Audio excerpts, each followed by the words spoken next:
Cricket team के प्रदर्शन पे भी उनके समर्थन में मेज थपथपा ना सके, ये इनका असली चेहरा दिखाता है, भारत के साथ नहीं। लेकिन पिछली बार जब भारत विश्व कप में हार गया तब कहा प्रधानमंत्री ने पनौती ली। ये कैसी ये देखिए, अब एक पप्पू से मुश्किल, दूसरे पप्पू का क्या करें? अब पप्पू से करें क्या? पप्पू का करें क्या? पप्पू का करेंगे। अभी हाल ही में अंदर जाके आए हैं, सदन में आने का मौका मिला, सट्टा बाजार की बात करते हैं। अरे भारत के खिलाड़ियों को जो देश के लिए वर्ल्ड कप जीत कर लाए हैं, आप जैसे नेता अगर इतनी ओछी बात करते हैं तो दुर्भाग्य है, दुर्भाग्य है। आपको माफी मांगनी चाहिए, माफी। इनका बेटा खेलता है और सभापति महोदय, मैं आपको याद कराना चाहता हूं, इनका कसूर नहीं है। लालू जी का बेटा भी क्रिकेट खेलता था। अब टीम में 11 ही खिलाड़ी खेलेंगे, जो बाहर बैठा कोई तौलिया लेके जाएगा, कोई पानी लेके जाएगा, टीम का हिस्सा होता है। जब पैसा भी मिलता है, इनाम राशि सब में बराबर बंटती है। मैं पूछना चाहता हूं, उन्होंने कहा मेरा बेटा तौलिया लेके जाता था, पानी लेके जाता था, भाई टीम का हिस्सा था, इस बात की खुशी नहीं थी। उनको अहंकार था तो मेरा बेटा टीम में खेलना चाहिए। जैसे राहुल गांधी जी को अधिकार है कि प्रधानमंत्री का पद तो इनके लिए ही बना है, ऐसे उनको लगता है कि बेटा नहीं खेल पा रहा तो भाई सबकी सेटिंग है। अरे भारतीय टीम ने शानदार प्रदर्शन किया, हमें गर्व है, हम गर्व से कहते हैं भारतीय टीम ने शानदार। यही नहीं, ये तो भारत को एक नहीं मानते, भारत को तोड़ने की बात करते हैं। इन्होंने तो कह दिया, विदेश में जाके क्या कहा कि भारत में ऐसा खतरा मंडरा रहा है कि आदिवासी हो, दलित हो, अल्पसंख्यक हो, वो विद्रोह में शामिल हो सकते हैं, ISIS जैसे बन सकते हैं। ये राहुल गांधी जी का बयान। मैं यहां पर बैठे सबसे पूछता हूं, क्या आदिवासियों के ऊपर कोई खतरा है? आज तो देश की राष्ट्रपति आदिवासी समाज से आती है, एक महिला है, हमें इस बात पे गर्व है, हमारी पार्टी ने मौका दिया है। और यही नहीं, लेकिन दुर्भाग्य यह है, ये तृणमूल कांग्रेस वाले अगर पश्चिम बंगाल में राष्ट्रपति जी गई, कभी स्थान बदल दिया, कभी लोगों को आने नहीं दिया, उनके लिए मुख्यमंत्री भी नहीं गई, उनको अपमानित करने का काम किया, तो तृणमूल का। अरे लोकतंत्र में चुनाव आएंगे जाएंगे, लोकतंत्र में चुनाव आएंगे जाएंगे, लेकिन आप संवैधानिक संस्थाओं के संवैधानिक पदों पर बैठे व्यक्तियों को अपमानित करोगे तो देश आपको कभी माफ नहीं करेगा, कभी माफ नहीं करेगा। ये वही ममता बनर्जी है जो अपनी पेंटिंग को, जो हजारों करोड़ का घोटाला करता है, उसको 3-3, 5-5 करोड़ में बेचती हैं। बेचा कि नहीं बेचा भाई? घोटाला हुआ कि नहीं हुआ? आपके लोग एक नहीं 12-12 लोग इनके जेल में गए, तृणमूल कांग्रेस के। ये क्या करते? यही नहीं, कमिश्नर को बचाने के लिए सड़कों पे ममता बनर्जी उतरी, और अब जब जांच एजेंसियां इनकी जांच कर रही थी भ्रष्टाचार की, तो उसके खिलाफ तृणमूल कांग्रेस की मुख्यमंत्री ममता बनर्जी सड़क पे उतर आई, हाथापाई छीनपानी कर ली। ये किस तरह के? सुप्रीम कोर्ट चले गए SIR के खिलाफ। SIR किसके खिलाफ है? SIR उसके खिलाफ है जो भारत के नागरिक नहीं है, जिनको भारत में वोट देने का अधिकार नहीं है। क्या आप चाहते हो विदेशी घुसपैठियों को वोट का अधिकार मिले? मुसलमान जो रोहिंग्या मुसलमान है उनको वोट का अधिकार मिले और आप चुनाव जीतो? इलेक्शन कमीशन ऑफ इंडिया को संविधान ने अधिकार दिया है और इलेक्शन कमीशन ऑफ इंडिया वो ठीक कर रहा है अगर ऐसी जांच कर रहा है तो। और मैं एक कहूंगा, आपके समय तो आपने चंगू मंगू को इलेक्शन कमीशन लगाकर इलेक्शन कमीशन ऑफ इंडिया को पंगू बना दिया था। चंगू मंगू क्यों कहता हूं? एक को इलेक्शन कमीशन में लाए तो बाद में आपने मंत्री बनाया कि नहीं बनाया? MS गिल जी को खबर करता था। और वो नवीन चावला था जो टॉयलेट से खबर करता था, संजय जी, वो नवीन चावला था। नवीन चावला टॉयलेट से लीक करता था। रिमोट कंट्रोल से आप प्रधानमंत्री मनमोहन सिंह को भी चलाते थे और रिमोट कंट्रोल से इलेक्शन कमीशन को भी चलाते थे।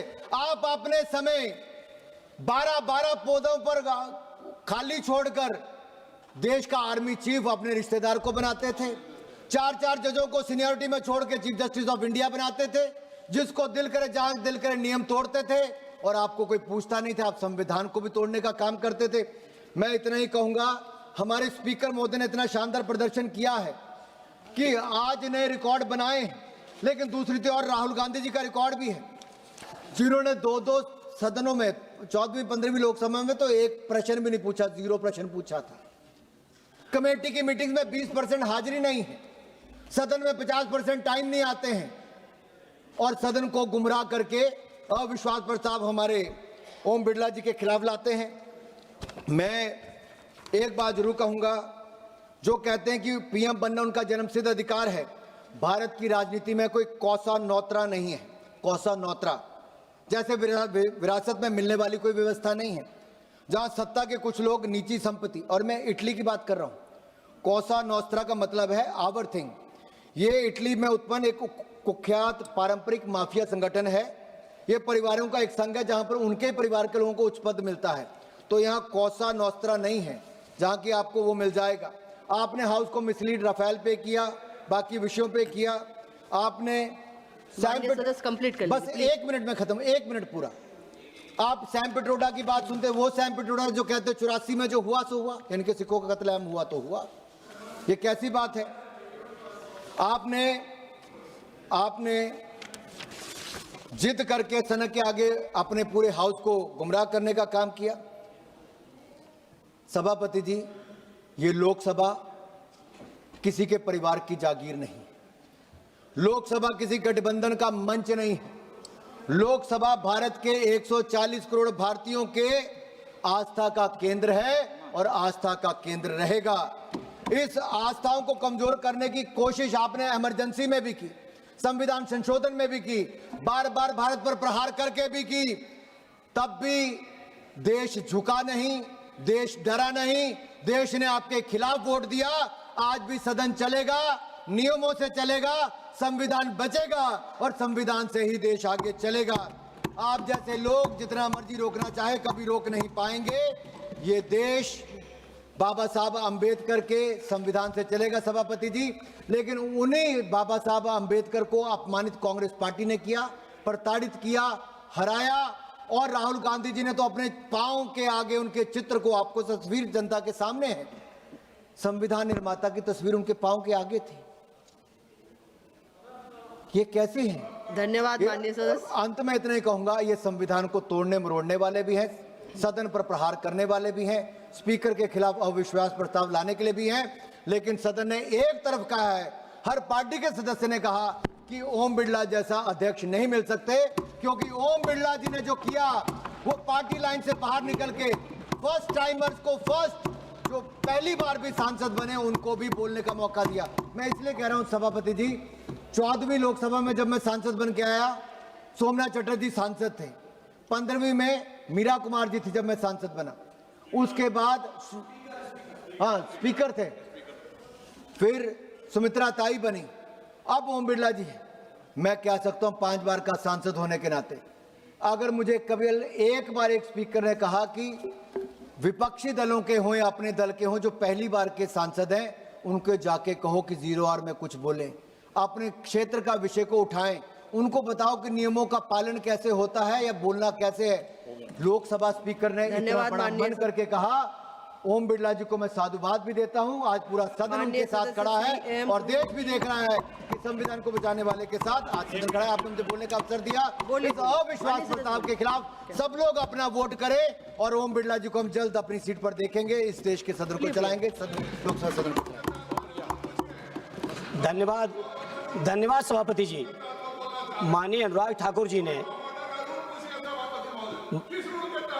अरे उन्होंने नाम लिया था, उन्होंने नाम लिया है, सभापति जी ने दिया। यही तो दिक्कत है कि आप डिक्टेट करते हो उस चेयर को। सभापति जी मुझे मौका दे रही हैं, आप डिक्टेट कर रहे हो।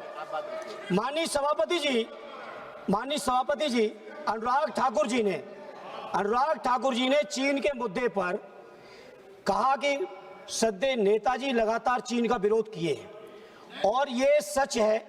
श्रद्धेय नेताजी लगातार चीन का विरोध करते रहे, चाहे कांग्रेसी सरकार रही हो, चाहे आपकी सरकार रही हो। और आज हमारे वर्तमान नेता आदरणीय अखिलेश यादव जी इसी सदन के अंदर